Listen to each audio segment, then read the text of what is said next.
the various cities, Nablus, but Hebron also, Ramallah, Tulkarm, others, they have these festivals or whatever, just to try to bring business back. And it's partly successful because it's also to overcome the fear of settler violence and this and that. But there's a limit to it because the economy is depressed.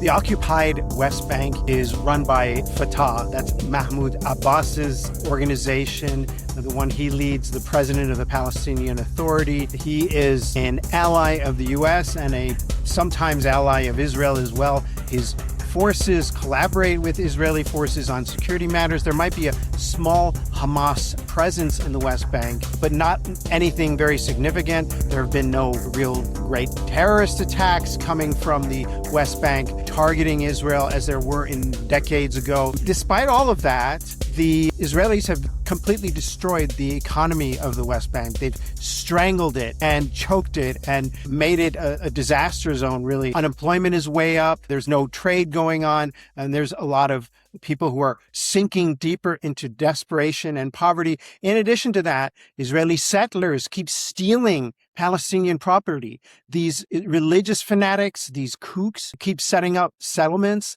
inside the West Bank and stealing stuff that isn't theirs. And then when the Palestinian fight back in any way whatsoever, they're called terrorists and shot dead by the Israeli forces. This is the reality of the West Bank, and this is not Hamas territory. This is not even Gaza, which has been the subject of this massacre and this ethnic cleansing, this genocide, these atrocious, horrific crimes on the part of this Israeli regime, this just unbelievable, unacceptable violence in Gaza. But even in the West Bank, which had nothing to do with Gaza, there is this systematic effort to dispossess the people. This was the subject of a New York Times story that I'm kind of riffing off that appeared this week, and also the subject of a report by the Crisis Group that I did a podcast about just some weeks ago and that I will rerun in this episode. I'm Borzou Deragahi. This is my podcast. It's called Badlands, and you can subscribe at borzou.substack.com. I'm also on Apple Podcasts,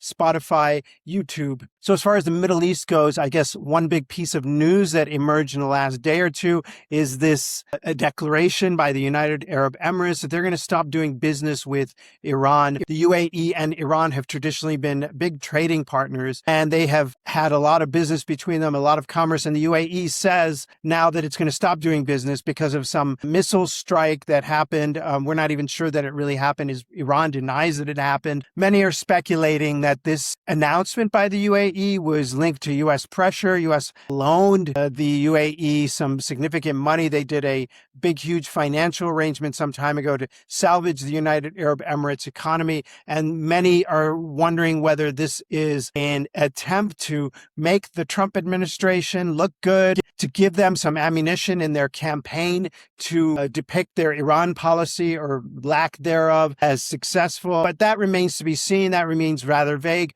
A lot of the business between Iran and the Gulf states, especially the United Arab Emirates, is kind of under the table anyway. You know, some dude I'll tell you one quick story. A guy I know some years ago who did business with the Iranians, a Middle East guy, and he went and did some work for them in the IT sector, something really innocent, nothing huge, nothing nefarious, and he needed to get paid for this work that he did. And so he was told to fly to the United Arab Emirates, go to this office. He went to some office, and the dudes just handed him a huge wad of cash for the work that he did. So it was like, look, we always honor our bills, but maybe you're not going to be getting a wire transfer or something like that. Maybe we're just going to hand you a bag full of cash, which is essentially what he got for this IT work that he did in Iran. Later on in the podcast, I have an interview that I gave to India's NewsX World about the situation in the Persian Gulf. Later on in this podcast, I will have a rerun of my interview with Joost Hilterman. He is a senior analyst at the Crisis Group, and he did a lengthy report about how the Palestinian economy is coming undone thanks to Israeli pressure. And he talks a little bit about some of the same things that come up in this New York Times article. Curiously, despite the proximity of the Crisis Group article and the New York Times report. The New York Times report didn't mention the Crisis Group report at all. A little bit tacky. They should have said that there was this report and spoke to Joost Hilterman, because more likely than not, they got the idea for this story from Joost Hilterman's report. Headline is how Israel's financial chokehold is stifling the West Bank economy. And it's talking about how the intensifying restrictions on the West Bank economy since the October 7th, 2023 attack by Hamas has basically put such huge burdens on the economy of the West Bank. The Israeli government collects taxes from Palestinians and then refuse to pay those monies back to the Palestinian Authority to pay for schools, institutions, etc., and leaving the West Bank territory to just rot, essentially. They've also barred thousands of Palestinians who are working in Israel, making decent salaries from going back into Israel because of, I don't know why. If a Palestinian does something bad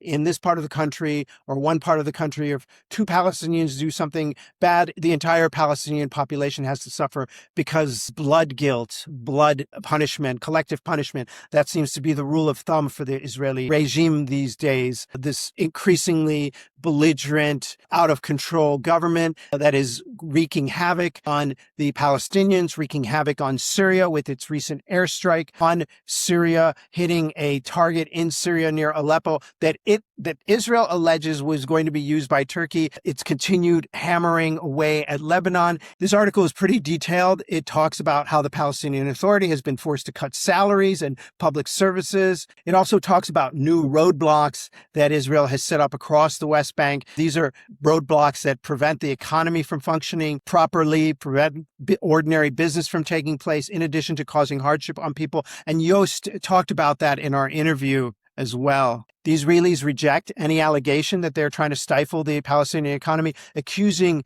the Palestinian Authority of raising these issues in an attempt to divert attention from its support of terrorism. What terrorism? What the hell are these people talking about? This is just propaganda. Both this article and Joost's interview address the restrictions put on Palestinian banking. And this is a kind of arcane matter, but it also shows just how determined the Israelis are to really mess with the DNA of the Palestinian Authority's finances by messing with and putting up barriers to normal banking in the Palestinian Authority. In any case, I recommend this article. It's by David Halpfinger, who is the Times Jerusalem bureau chief. This is his second go-around in that position. And Adam Rasgan, obviously some research went into this, and I think it's a worthwhile piece. And they did a decent job of summarizing the hardships of the Palestinians, except, like I said, I wish they had mentioned Joost's valuable report and drawn from it. In any case, here is my interview just recently with India's NewsX World. Mr. Daragahi, how do you analyze the current standoff between US and Iran as well as Oman? Why do you think Oman has particularly been silent, although US has threatened it about, Iran's comments over finalizing a deal over Strait of Hormuz? I think Oman is under a lot of pressure by the United States, particularly this administration. I imagine there's quite a bit of confusion in the Omani leadership. On the one hand, the United States is a longtime friend. On the other hand, you have this very singular character in the White House right now who is making these threats rather bombastic. That puts a lot of pressure on the country. It roils with the country's domestic legitimacy. I'm sure a lot of people want the leadership to say something, to speak out, but the leadership, if it does speak out, risks further alienating this particular administration. I'm sure Oman and many other countries are just gritting their teeth, riding this administration out, and just hoping that something new will come along either in January of 2027, once a new Congress and potentially new Senate is sworn in, or in January of 2029, when there is a new president and a new occupant of the White House. So I think that is probably Oman's position, and that's a lot of the position of many countries in the region right now. And here is that interview with Joost Hilterman of the Crisis Group. Joost Hilterman, welcome. Thank you so much for joining me. Thanks, Borzo. It's a pleasure. Okay, great, great. And as I was just mentioning, I've known you for more than 20 years since those days in Baghdad Baghdad in northern Iraq in the early 2000s. This is a really concerning report. I went through it, and the amount of research is obviously very impressive. It's something like 5 dozen pages long, not like just some little report. It looks like the result of months and months of research. And I guess if you could just outline what is happening in general in a broad sense to the economy of the West Bank, and when it started, and if you could, I think let's just start with that. So, well, first of all, thanks for having me on the program, Borzu. And it's yes, we go a long way back, and I really value these long-term relationships we have. So, yeah, the report, the Palestinian economy has become increasingly dependent on the Israeli one ever since the occupation started in 1967. And, there are many aspects to that. And with the Oslo Accords, there was an attempt to regulate that. But in some ways, it actually made the situation worse, because it essentially made the West Bank economy and the Gazan economy as well dependent on the Israeli currency, the shekel. And the Palestinian economy used to be, a long time ago, an agricultural economy. It never turned into an industrial one, but it became an import economy. And because it's an import economy, it's also totally dependent on Israel, because Israel controls the borders. It's that simple. And so the combination of being an import economy depending on Israeli control of the borders, plus the use of shekels for all transactions within the territory between the river and the sea, has made this economy increasingly dependent. But what has happened is that, first we had labor governments and others who may have had, and there were peace negotiations, and there was an attempt to come to a two-state solution. But the right wing that is in power, and has been in power now for some time in Israel, has a different agenda. It wants to annex the occupied territories, or at least the West Bank, and it has increasingly made the life of Palestinians very difficult. And then when this particular government came to power in December of 2022, that accelerated, and it's accelerated even further after the Hamas attack on October 7th, 2023, because then this government, with this ideological agenda of settling the West Bank and essentially pushing, or trying to push, the Palestinian population out, imposed a number of both movement restrictions and financial restrictions that go way beyond anything that could be justified by security concerns. I don't understand though. If I'm just being a little naive, the October 7th was because of Hamas in Gaza, and the West Bank is ruled by Fatah, which is a rival and, in some ways an enemy of Hamas. Why would that matter? Why would what happened in Gaza trigger what happened in the West Bank? Well, because the war in Gaza after October 7th, the Israeli, attempt to suppress Hamas provided space for the settler vanguard in the West Bank to press forward with that agenda of settling and eventually annexing the territory. So they've had free reign, essentially. Also because the military, which could have put limits on what they did, was needed in Gaza and then in Lebanon. So actually, it's the settlers themselves who started to fill the ranks of the military in charge in the West Bank. So that agenda has moved forward. Yeah, but it seems like there's two agendas, and we'll get to this a little bit. One is an agenda of increasing financial control over the West Bank by Israel, and then there's this more physical control. You talk about extensively about these checkpoints. There was a great anecdote in your research about this mayor or official in a town near Ramallah, and a trip that used to take him like 7 minutes by car now takes 28 minutes, 30 minutes actually. And you can just imagine, if you multiply that by the 3 million people in the West Bank, what that would do to productivity if a trip that used to take them a little short time now takes them 4 times as much.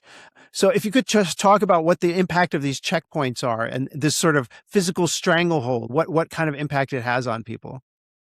Yeah, just to clarify, I mean, so there's only one agenda, and that is to make life as difficult as possible for the Palestinians. But there are two means by which this is accomplished. One is the financial restrictions, the other one is the movement restrictions. And the movement restrictions itself can be broken down in sort of these barriers, which is what the person from the Ramallah village is talking about, but also preventing Palestinian workers who used to have jobs inside Israel from going to their workplaces.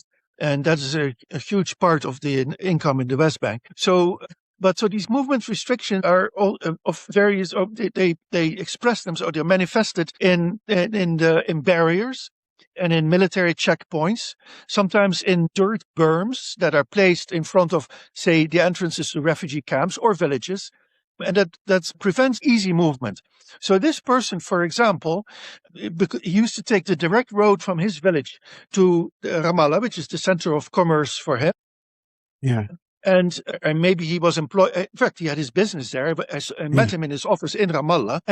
But now he has to go in the opposite direction to exit his village and go through several other villages in order to get the main road between Ramallah and Nablus way outside of Ramallah, and then come that way to Ramallah.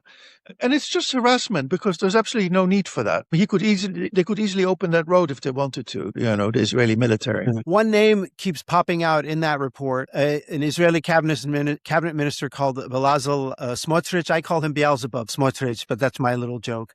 But there's this one name that keeps popping up. And could you just talk a little bit about his role in this dispossession of the Palestinians, his specific and unique and singular role?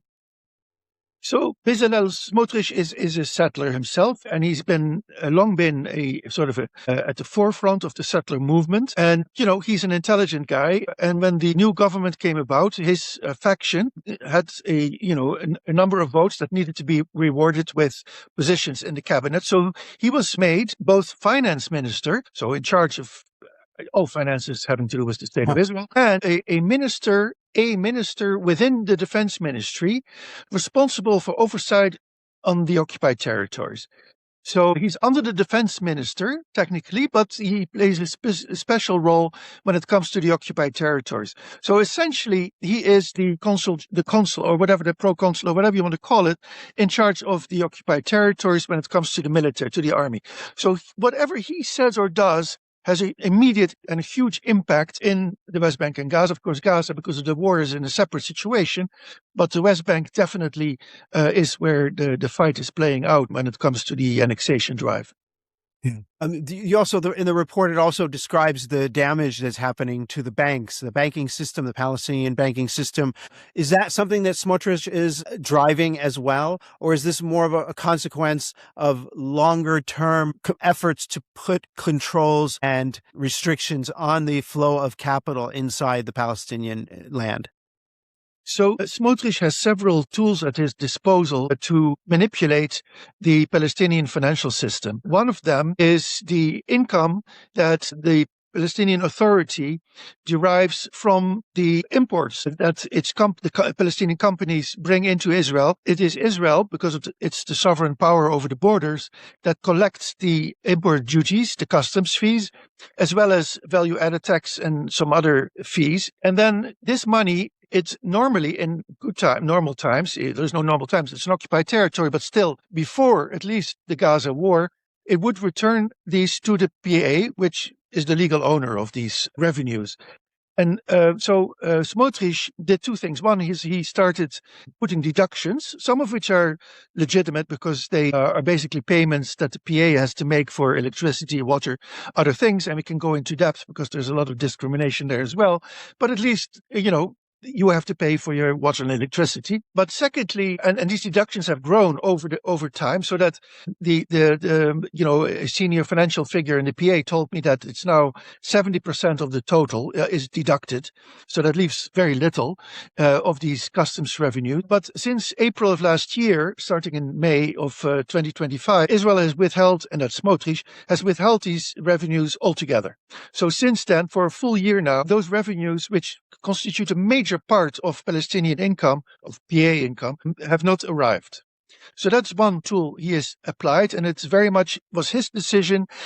He has used this tool especially in response to any attempt by states in, like Britain or France to recognize Palestine as a state. As in response, he would, take a punitive measure against the occupied population, not against Britain or France. Or if one of those countries imposed sanctions on individual settlers, including himself, again, out of revenge, I think, he would take it out on the occupied population, but not just to take it out as revenge, but also in order to advance the agenda of making life more and more difficult for Palestinians. But there's another tool, and that is a very dangerous one, which he has used, but not yet to the fullest, which is Palestinian banks, because it's Israel's a sheikh, so Palestine is a sheikh economy. It is dependent on the Bank of Israel and the relationship with Israeli banks in order to take care of the imports that are coming in and to do general business with Israel, because there's a lot, of course, of mutual trade between the occupied territories and Israel. Now, the relationship between the banks, the Israeli banks are always worried that, there's money coming into Israel that is linked to what they call terrorist organizations or criminal gangs or whatever. And so the Israeli the Israeli foreign finance minister actually has Smotrich, yeah, in this case, but also in the past, before Smotrich, provides a letter of indemnity to the Israeli, to the two Israeli correspondent banks, the ones responsible for the relations with the Palestinian banks. And that basically gives them comfort that if there is a problem with a particular sum of money being transferred, it will not be held accountable. Now, the letter, and there's two letters actually, one comes from the Justice Ministry as well. These two letters, they used to come once every year. They were renewed on a yearly basis. Nobody asked questions. It was just done. Under Smotrich, he has wanted to get rid of them altogether, but I think the Netanyahu government, certainly the United States government, has stopped him from doing it. Because if those letters would stop coming, Israeli banks would overnight stop dealing with Palestinian banks. So if these letters are not issued, the Israeli banks will stop dealing with Palestinian banks, and the Palestinian economy will essentially collapse overnight, and so will the Palestinian Authority. And so this is not yet in the interest of the Israeli establishment and not yet the interest of the United States government, so they don't let it happen. So what Smotrich has done instead is to reduce the period of validity of these letters and gone down from 1 year to sometimes 2 months, or sometimes, like right now, to 2 weeks. The next set of letters actually expires tomorrow, and we have to wait and see. The Palestinian economy has to wait and see if it's going to be renewed. We assume yes, but then for how long? What it means is that the Palestinian economy cannot develop because it's always on tenterhooks. It is always dependent on these 2-week renewals. Hi, I'm Borzou Deragahi, host of the Badlands podcast and writer of the Badlands newsletter. You can find me on Spotify. You can find me on YouTube. You can find me on Apple Podcasts. You can also find me on Substack. That's where I'm usually at Borzou, borzou.substack.com. Now, I'm trying to get people to upgrade their subscriptions and get paid subscriptions. I have enough ethics that I wouldn't put my lovely teenage daughter in this video in a bid to encourage people to upgrade, to show what a nice person I am and how I'm deserving, and I need a little bit of extra cash to help take care of my life and keep doing this work. But I am shameless enough to show you my daughter's cute puppy, lovely puppy, Bella. Hey, Bella. Hey, Bella. Good doggy. This is such a good dog. Such an amazing puppy. She's super, super sweet, super nice. I don't know what this has to do with geopolitics, but I know that she's a super lovely puppy. And if I could get a little bit of cash to help pay for her treats and her training. Hey, puppy. Good puppy. I love puppies. And if you love puppies too, maybe you should subscribe to Badlands. Get a paid subscription as a gift for anyone in your life who might be interested. Thank you so much. I just wanted to ask about the state of Palestinian businesses. That is a major lifeblood of the economy in the Palestinian territories, because there's not a lot of huge industries. There's not a lot of multinationals. How would you describe the state? And I don't know if you heard this, but I was mentioning the anecdote in your piece about this Celebrate Nablus shopping festival that is still happening, but now it's like maybe 1/3 the size of what it used to be before this. So, and it just sort of shows the shrinkage of the economy and the shrinkage of people's spending capacity. Yeah, so that's definitely true because with the Palestinian workers who used to go to Israel for jobs, not being able to do that anymore, that just reduces spending capacity for many families. Plus, the withholding of the revenues to the customs revenues from the Palestinian Authority means that the public sector employees are not being paid in full and have not been for a year. So all of that depresses the economy, of course, and the small businesses, which is the majority of businesses in the West Bank, are suffering as a result. Now, the various cities, Nablus, but Hebron also, Ramallah, Tulkarm, others, they have these festivals or whatever, just to try to bring business back. And it's partly successful because it's also to overcome the fear of settler violence and this and that. But there's a limit to it because the economy is depressed. So yeah, small businesses are suffering, and the movement restrictions make it particularly difficult to move from town to town, for example. And that sometimes can lead to spoilage of perishable goods like dairy products. You talked about the social impact, the social impact of this, and the social dislocation, fragmentation of the society. Could you just describe what is happening, how this affects people? I didn't scan through it fast enough to get like anecdotes about I might have skipped over some of the parts about just interviews with people and how it's affecting their day-to-day lives. How is it in general affecting people? Very badly because, the people are not from one place and they marry, across the territory or even between West Bank and Gaza. And so now what happens is that because of the movement restrictions and the settler violence, which often takes place on the main arteries, people don't connect easily with each other anymore. Other than by cell phone or video, whatever, but not in person, and that of course unravels in a way the social fabric, and that is if people deeply feel that. So that is one major thing, but the other one is trying to get to a hospital or specialized care is not available everywhere. So you would have to cross checkpoints and face the settler violence, which is unpredictable when and where it will take place. And so many people prefer not to travel at all if they can help it. And that, of course, is to the general deterioration of the society. Why do this? What's the ultimate end game here? Why make the people poorer and angrier if you're going to annex this territory? I don't understand the logic there. Well, if you listen to, so this is not unanimous on the Israeli side, but if you listen to people like Smotrich and Ben Gvir, then, the two right-wing ministers, far-right ministers, I should say, they make very clear that they want the population out. Unless they utterly submit to Israeli diktat, basically. And anybody who resists Israeli governance or orders in the future would be marked for deportation, if not killing. Deportation where? Where does that happen? And I don't understand because there's no mass deportation of Palestinians. There is mass immigration. Yeah. They really think that? They really think that? They absolutely they say it so explicitly. But until now, that hasn't happened. That's absolutely true. But certainly, where could they go? Well, there's only one way, and that's across the Jordan River into Jordan. Yeah. And so for Jordan, this has become an existential issue because a flood of Palestinians from the West Bank into Jordan could upset the entire society and political system there. And so when I was in Jordan, last year at one point, I was at a gathering, a political gathering or conference, and for the first time I heard this word. This is an existential threat to Jordan that is actually, for some people, they feel it is about to come, and that is really worrisome.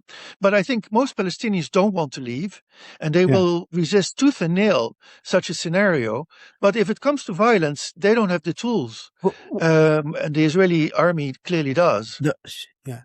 But why not try to lift up the people, make them more economically prosperous? I mean, wouldn't that be more intelligent? I mean, to like you I mean, do you want to face an army of the poor and the desperate? Is that what they're aiming for? Because I mean, I just don't get why you would at the same time annex this territory, and at the other end of it, and at the same time as you're annexing this territory, making it part of this greater Israel project, you disenfranchise the people who are living there to such an extent because they're not going to go anywhere. No. Really? So I think it's unrealistic, yes. But this is the far right agenda, is to take annex the territory without the people. But because it is very unlikely that you can get rid of, that many people, 3+ million in the West Bank, I think, it's just the Israeli security establishment that pushes back against this kind of scenario, because they realize that they would be responsible for once again directly governing the Palestinians, which they Sure. did until Oslo, and dealing with all the security incidents that would flow from such a suppression of a disenfranchised population. So there is a real tension within the Israeli political system about this, but the settlers don't care. And they push forward. So that is something to watch, of course. But I think overall, we're talking about in the entire territory of Israel and the occupied territories, including Palestinian citizens of Israel, it's about 7 million on each side. Yeah. So that's, you don't resolve that by trying to implement such insane and very dangerous agendas. But all along, you end up with a very unhappy situation where people basically feel that their lives have become unbearable. And so then they resist and they turn to violence if there's no political means to express themselves. And then you get further army repression and you get further settler violence. It's a vicious circle. When you speak to Israeli officials and you point all of this out to them, what is their response? How do they react?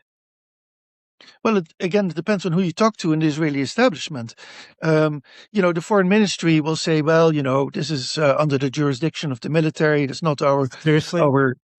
Yeah, of course, because in effect it is. It's an occupied territory. It's one government, though. So, I mean, it's ridiculous Yeah, to. but that's true. And the foreign ministry can only be a mouthpiece, basically. They're not part of the governance of the occupied territory. That is the defense ministry. But what we're seeing, and what people like Nathan Thrall have written about in their Pulitzer Prize winning book, is that increasingly the Israeli civilian government, never mind the foreign ministry, but the treasury and the finance ministry and the local government ministry, and all ministries are actually also heavily involved in the occupied territories, first of all, to protect and advance the interests of the settlers, the Israeli citizens, but also to further restrict Palestinian development, for example, by refusing to issue permits. And it shouldn't be in their hands, it should be the military. But often that goes hand in hand. It's a joint effort.